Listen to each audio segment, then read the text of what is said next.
And we begin tonight with this historic high-stakes summit between President Trump and Russian President Vladimir Putin. President Trump going into this summit saying he wanted a ceasefire from Putin in this war in Ukraine, and he wanted it today, coming out of this summit. Moments ago, both leaders speaking, President Trump saying there's no deal until there's a deal, saying there were many points agreed on, but he said, I would say a couple of big ones that we haven't quite got there, but we've made some headway, the president said, but no declaration of any kind of ceasefire. President Trump inviting Putin to Anchorage, Alaska, to Joint Base Elmendorf-Richardson after meeting for more than 2.5 hours, the two coming before cameras just moments ago. Putin calling the conversations with President Trump trustworthy, using the word agreement, but Putin offering no details about any kind of agreement reached, neither of them saying what they had agreed to. President Trump saying, I will call up NATO in a little while. I will call the various people I think are appropriate. And of course, I will call up President Zelensky and tell him about today's meeting. Ultimately, President Trump said, it's up to them. Putin getting a red carpet welcome. President Trump waiting for him to arrive there in Alaska, extending a handshake, a warm welcome, ending the isolation Putin has faced from the U.S. and the West since he invaded Ukraine 3.5 years ago.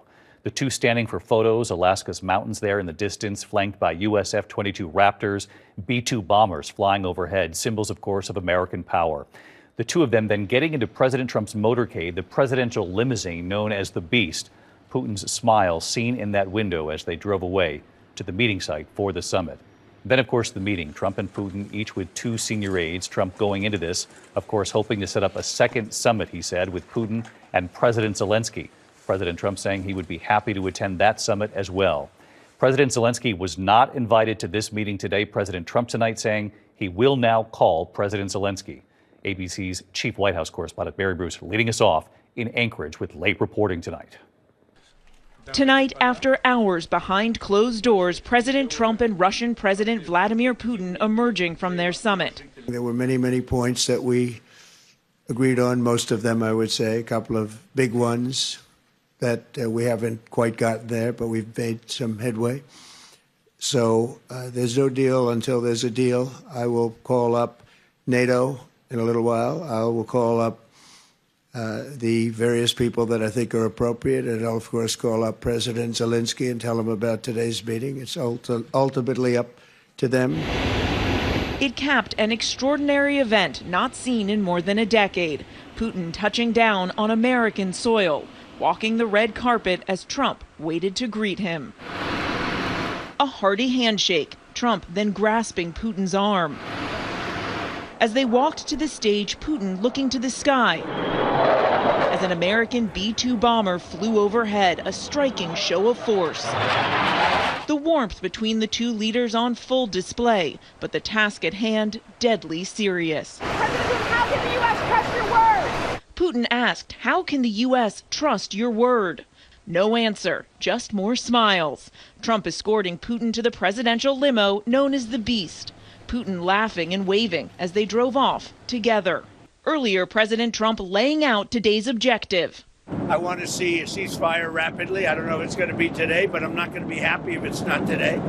Everyone said it can't be today, but I'm just saying I want the killing to stop. I'm in this to stop the killing. But overnight, with the summit just hours away, Russia continuing its bombardment of Ukraine. Our Rachel Scott asking the president about Putin's decision to launch those strikes. We saw that Russia continued its violence into Ukraine last night, launching even more drones. What did you make of that? I think they're trying to negotiate. Maybe it's just his fabric, his genes, his genetics, but he thinks that makes him, gives him strength in negotiating. I think it hurts him. For Ukraine's President Zelensky, who was not invited to today's summit, the lead up to the talks offered no indication Moscow is preparing to end this war. On the day of the negotiations, they also kill people, he added, and that says a lot. Mr. Putin, will you agree to a ceasefire? Mr. Putin, will you commit to not killing any more civilians? That ceasefire top of mind for President Trump as he went behind closed doors with Putin. Joining him, Secretary of State Marco Rubio and Trump's envoy Steve Witkoff, who helped arrange this summit.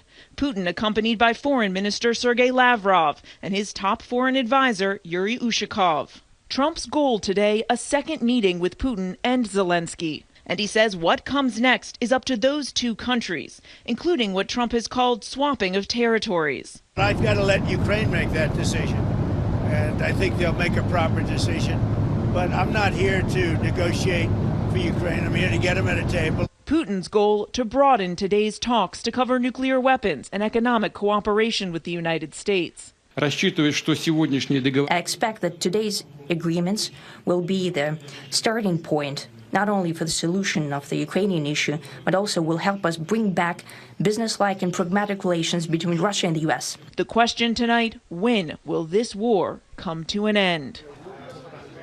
David, a lot of questions remain here tonight. The president just said progress was made, but we still don't know exactly what was agreed to. Going into this, Trump said he wanted a ceasefire or there would be severe economic consequences. But in their remarks just now, neither Trump nor Putin even uttered the word ceasefire. And they didn't mention any future meeting with President Zelensky either.